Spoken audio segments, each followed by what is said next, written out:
Hello everybody, I just did a review on these toggle clamps I picked up from Harbor Freight. This is why I bought them, and I mentioned I might show my taper cutting jig to use on the table saw. Well, this is it right here, and it's very simple to do.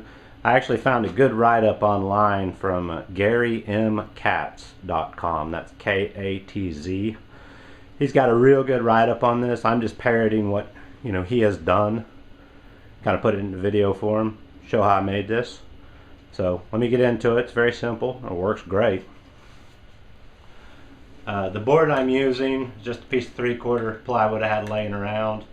I cut it to a nice even width, which was 12 inches.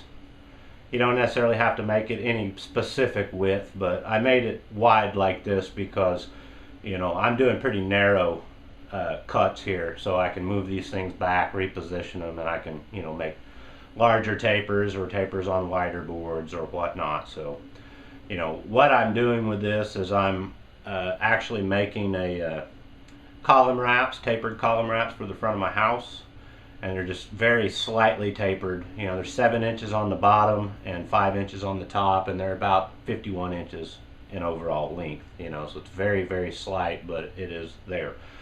So the first thing you want to do, like I said, get your foundation cut. Don't worry about all the rest of this yet. We'll get into that. Now I've already cut mine, so I'm just kind of holding things back together here.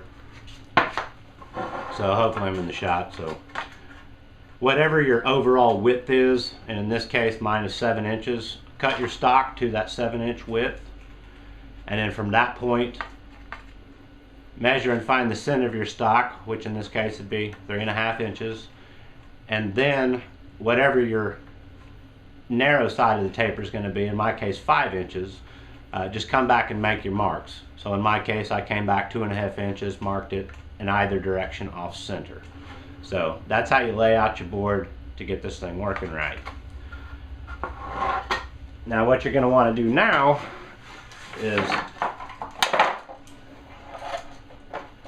so I'm just using pieces here, so bear with me. So for example, here's the board on top of this now. What you're going to do at the back end and the front end, let's say we came out and there's that mark we found, you're going to measure from the front edge of your base exactly 2 inches out and clamp it down on both sides. So on the back 2 inches and the front 2 inches out to your narrow line at the top out here.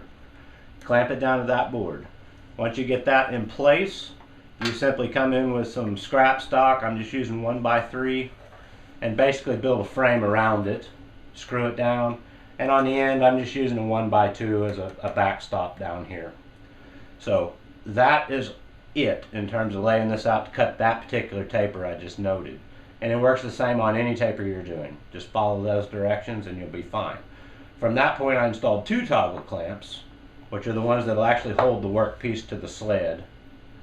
And once you get those in place, you're ready to make your first cut. Now I've not put these on yet until after we make the first cut, because I needed to know where to put them in order to hold a little sliver that's going to go in here, and I'll get to that in a moment.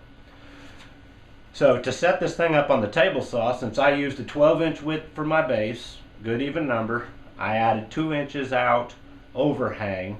I just simply needed to set my fence to 14 inches off the blade, and it's ready to go. Start making your cuts. And the reason that I hung it over 2 inches instead of getting it closer to the edge is I'm doing butt joints on these.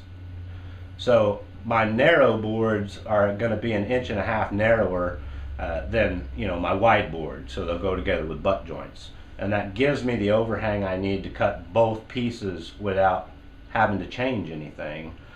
So that's the way that works. So once you run this through and get your first drop off, or let's say you're doing a 2 posts with butt joints, you're going to have 4 pieces that are the wide width and 4 pieces of the narrow. So you can go ahead and just run all 4 through on one side of your wide boards, and then keep your first drop off and set it aside.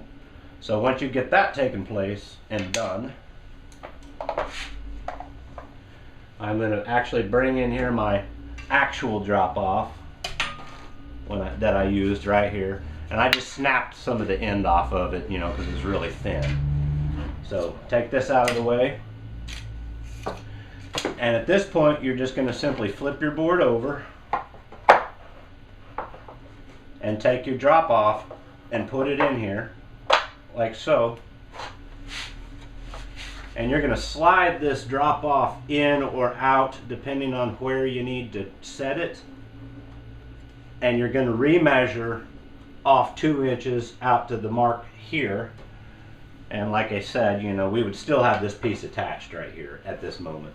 So we'd measure 2 inches out on the front, make sure the back's still at 2, and then at that point, install 2 toggle clamps to hold that down,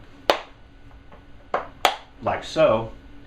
And then I just made some witness marks here that I can just line them up and register them if I needed to take it apart and put it back on, so I can get the wedge in the exact same place. So anyway, once you get this in, now you're ready to take another pass and drop off the other side. And what you end up with is a taper just like you wanted it. In this case, 7 inches on the bottom, 5 inches on the top. So in a nutshell, that's how to do this. And once you get, you know, so if you've already cut all your wide ones, you know, you just need to just change out your boards and cut the other halves of them. And when you switch over to the narrow one, it's the exact same principle. The only thing you should really have to do is change your adjustment between the fence and here and your blade. And the way to find that simply is when you put your narrow board on. Let's say my narrow boards were 5.5, which is what they were. Just measure from your 2-inch mark out here over to the side of your board where it's going to ride on the fence. Set your blade to that width with the fence, and you're set up and ready to go again.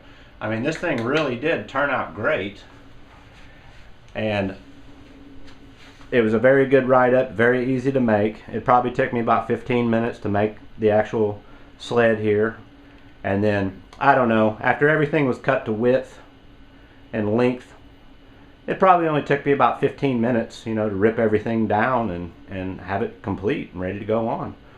So I'm going to do a quick shot of the actual, you know, taper column itself. I've just got one sitting here just roughly loosely clamped together just to give you an idea. Okay, well, here's a really quick shot of the finished product here that's going on the house. You know, it really doesn't even look tapered on the camera if you ask me, but it is, I assure you. It turned out fairly well, you know, using that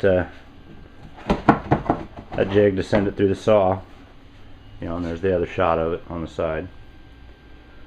But that's just another idea. You know, like I said, I gave the website where I got it. I just kind of wanted to show it in the video form to, you know, make it a little easier to figure out. So good luck, and thanks for watching.